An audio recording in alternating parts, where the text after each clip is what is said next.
If you've made it this far, chances are that you can make it a few more days now at this point. A couple of hours, honestly, whenever you look at it in the grand scheme of things.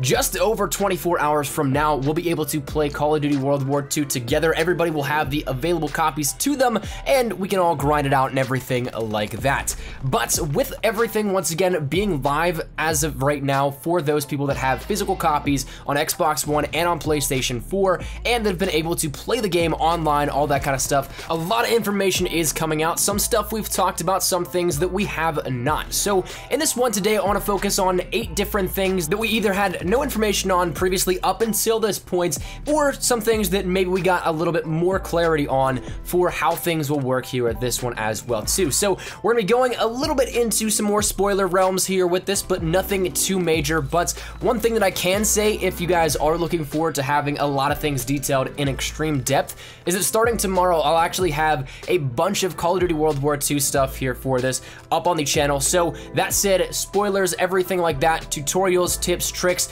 we're starting it all tomorrow. We got the green light to go ahead with that, and of course, I couldn't be more happy to bring you guys content like this. So if you guys are interested in any of that stuff that we can get into, more so talking about the game itself, not vague generalities in terms of leaks and some things that have been passed down through the grapevine, we can talk about this all in 100% certainty starting tomorrow with a bunch of different things that I have planned. So make sure you guys are subscribed if you guys are not already, and of course, if you guys are, make sure you check into the channel regularly starting back tomorrow. But that said, let's talk about 8 things that we learned about a little bit more today out of some of these updates that we've gotten through the grapevine. Now, honestly, I think some of the coolest stuff that we ended up seeing, this isn't gonna count towards the list in general, but more so we're gonna be focusing on stuff in this, so it's kind of like the overarching umbrella, is that headquarters, a lot of stuff we had debuted to us here via different socials and different leaks out of this and everything, but headquarters, there is so much to do from what I've seen on Reddit, Twitter, wherever you're checking for this information. There is honestly so much that's been detailed to us already that looks absolutely so sick. So I guess jumping into the first thing now underneath this umbrella of headquarters deals with the paint shop, because we knew that the gunsmith was coming back. We knew that that was something from the beta code leaks and everything that would be there, but we didn't really have all that much information about a paint shop, and something that was so great in Black Ops 3, or at least I thought it was pretty great, to be able to share and create your own custom camos, although I guess the sharing aspect was a little bit limited there, but custom paint jobs are coming back with the paint shop, and that's something that once again has been detailed out of headquarters. As for when it's going to be launched, from what I've seen, it only says coming soon, so that might pertain to the day 1 update that's needed for everybody, or it could be something that comes down a few weeks to maybe a month or 2 down the line. I'm hoping it's something that is with a launch, but once again, right now, as it stands, it looks like it is detailed as coming soon. So there's no real ETA just yet.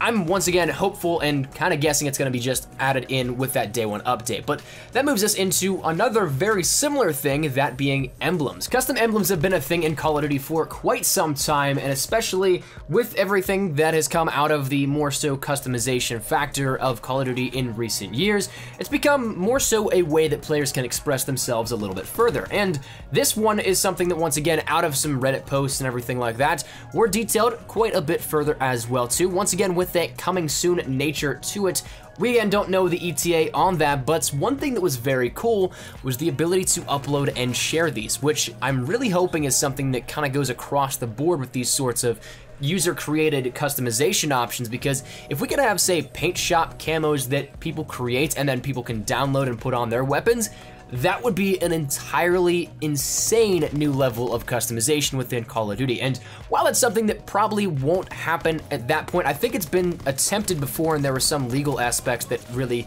they couldn't jump over, but perhaps I'm not exactly remembering that in the right fashion. But that sort of thing of being able to create, upload, and then share is an entirely new level of social features within Call of Duty World War II, if that's the case. And I think that'd be super awesome, but there definitely is, from what I've seen detailed, the ability to upload and share, which is gonna be really cool, I think, here with this. But still continuing moving along here with this one as well too, we did know out of the beta code leaks that we'd get some things like daily challenges, rewards, and contracts, and that seems to be amplified. I've seen quite a few things about this, more so going forward, and there seems to be quite a bit of options that you can choose from as well too. So multiple of each, and of course this looks more so like it's going to be something of a daily and weekly roundup, where you're not only going to have like the Black Ops 3 system of one for the entirety of of the day or one for the entirety of the week, and one allocated across the board. It's ones that you can pick and choose, and you can actually take more than one on per day if you end up completing them. So it's really cool. I think it's gonna keep players engaged, and of course also challenge them to maybe play a little bit differently than they normally would,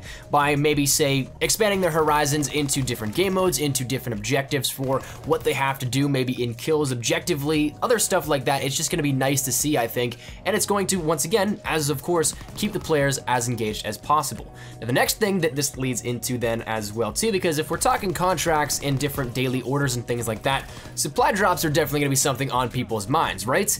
That's actually something that's, as of people once again having tons of access now to this, if they have a physical copy, we actually got some more information coming out of different Twitter and Reddit posts, threading these all together.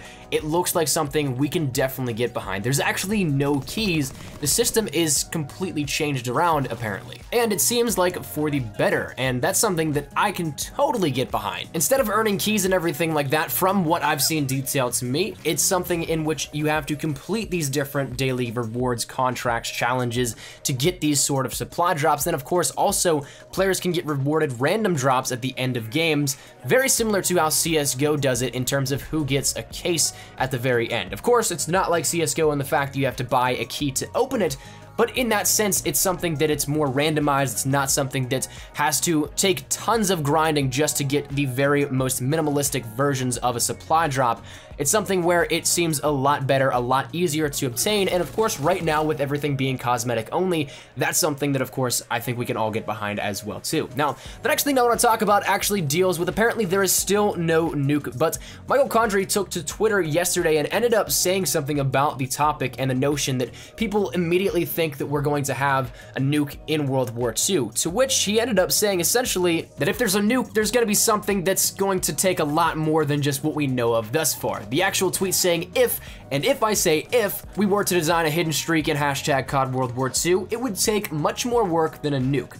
Now get off my lawn. XOXO Papa. Now, of course, the ending is just playing along with the original tweet from my man SwagXBL, but the idea and notion might actually change about how we can go about looking at a secret streak, because it surely seems like there is something here that we don't know about, but it's not as simple as just a 25-30 gun streak, and that's something that is really intriguing because it's almost as if it's an Easter egg in itself within the multiplayer community, and I think that that is absolutely awesome, because for the first time in a long time, we have something that we all want but have absolutely no idea how to get in the multiplayer version of the game. So I'm intrigued. I'm definitely looking forward to seeing what comes out of this little hunt for this, if you want to call it that.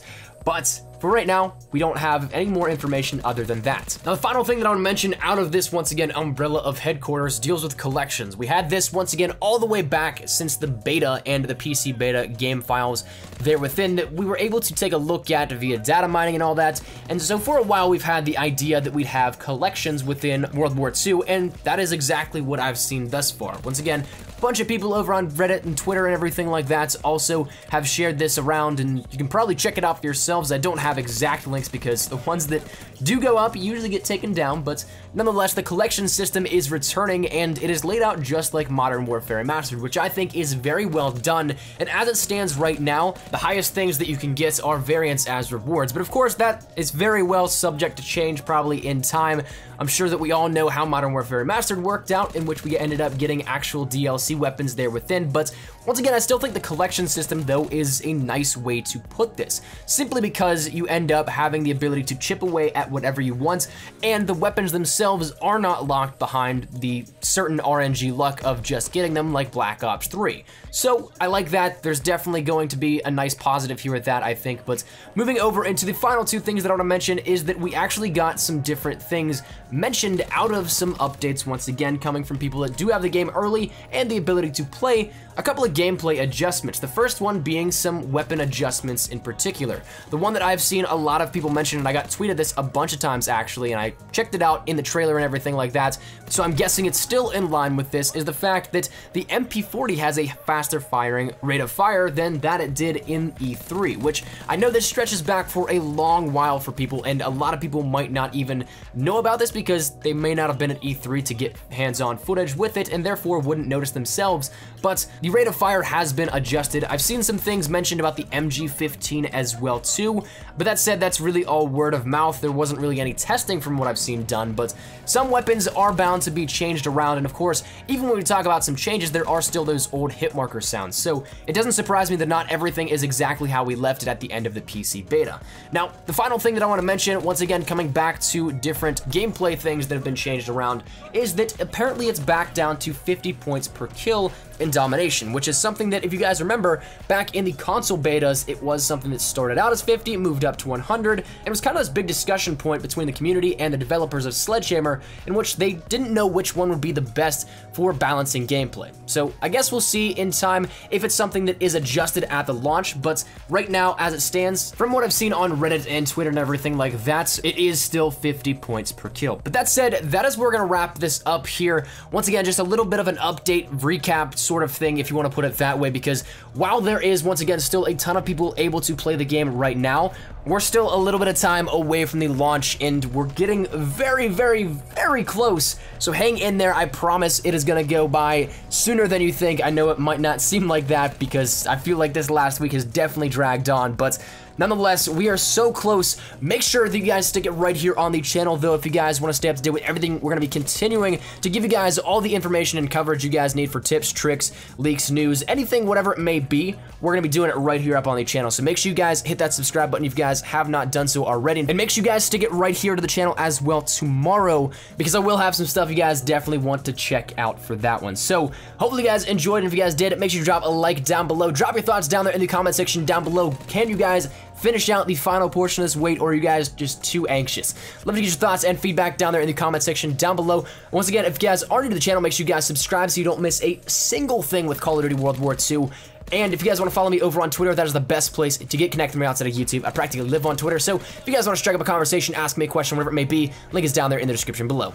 And one final thing, thank you dudes all so much for the absolutely insane support. Yesterday's video is real time right now, sitting at just about 100,000 views in under 24 hours. So that to me is mind-boggling. Thank you guys all so much for the continued support.